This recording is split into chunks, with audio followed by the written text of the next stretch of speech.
Well, I'm back again and decided that I'll just record another quick video here rather than write out the message I was thinking about sharing with you during this upcoming edition of our newsletter.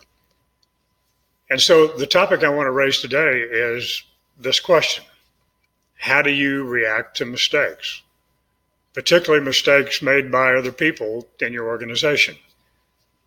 I remember when I read Edward Deming's book, The 14 Points, that many of you are familiar with. He talked about driving errors and mistakes out of the system and the fear of making those.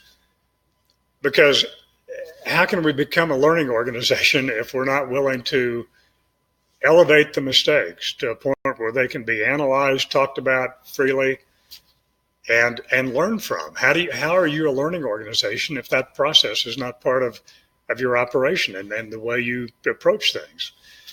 So the reason this came to my mind recently was because of another conversation that I was having with someone. It took me back to an early stage of my career when I was with United Missouri Bank. And during that period of time, I was in the investment division. And I'll never forget it as long as I live. As an underwriter and trader, I had taken a position in state of Alaska general obligation bonds. And the markets, those markets move quickly, and I just thought I'd come up with a grand bargain and a grand opportunity for the bank. Well, anyway, the market turned against me and went south. And I remember my boss telling me early on, he said, your first loss is often your best loss.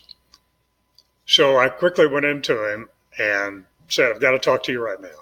And he said, what's up? And I said, the Alaska position went south, and I'm looking at a $100,000 loss, and I think we need to take it and move on. Now, I cannot tell you, it sounded routine then. I cannot tell you how fearful I was. I think I was 27 at the time, 28, and was heading the municipal trading and underwriting desk of a major bank in Kansas City. And this was my first faux pas, if you will. And I was scared to death. I was certain I'd be fired. But I reminded him, I said, you said sometimes the first loss is your best loss, so I think we ought to take it. Bad deal. We need to get out. So he said, do what you think you need to do. So I went back to my desk immediately and executed the trade, and I got out. Took my loss, moved forward. I didn't hear from him. He didn't say a word for 2 days.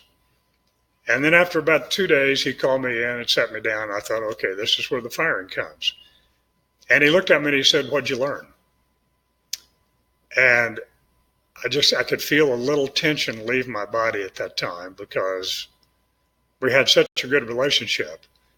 And we had a great conversation about the learning points that came from that, to the point where I was finally comfortable in saying, I was positive you're going to fire me, and I'm still not sure you're not. And he said, why in the world would I fire you? You made multiple good decisions for us, and now you're going to be even better than you were before because of what you've learned. So I've carried that message with me. I've carried that lesson with me throughout my entire career. And so when people make mistakes, my attitude in running a business has always been, we need to be sure that people aren't running from mistakes. I've worked with attorneys, I've worked with engineers who are so insistent on being right that they cannot tolerate a mistake or even elevating it to the point of a discussion. For their fear of the admission of a mistake would connote weakness on their part. And hey, we all get that, right? Yet I would submit to you that it's been said, and I can't remember who said it, but you cannot manage a secret.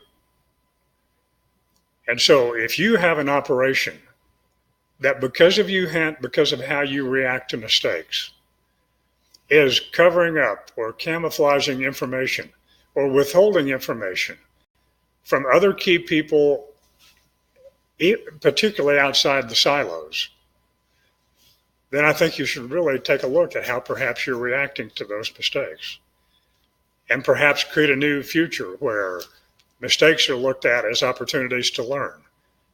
I don't see how it's possible for us to say on one hand that we're an organization committed to learning and yet operate in an environment where mistakes are not even encouraged a little bit.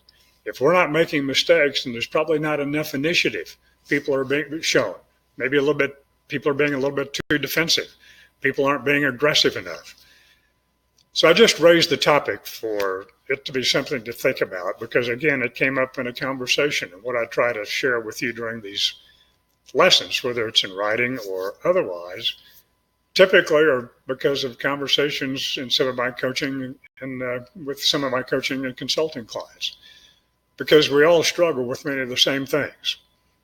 And a friend of mine, Dan Kennedy and Bill Glazier, actually friends, not friend, used to say, well, but Bill, my business is different. Or Dan, my business is different.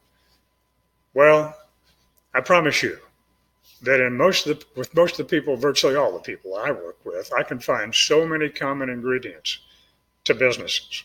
There might be a difference in the service provided. There might be a difference in the product provided. There might be a difference in the fulfillment. There might be a little bit of a difference in the marketing.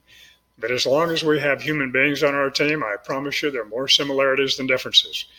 So going forward, bottom line, think about how you react to mistakes. Turn them into an asset rather than a liability. Don't run from them. Encourage them to be revealed, elevated, discussed, and make them a learning experience for your entire organization.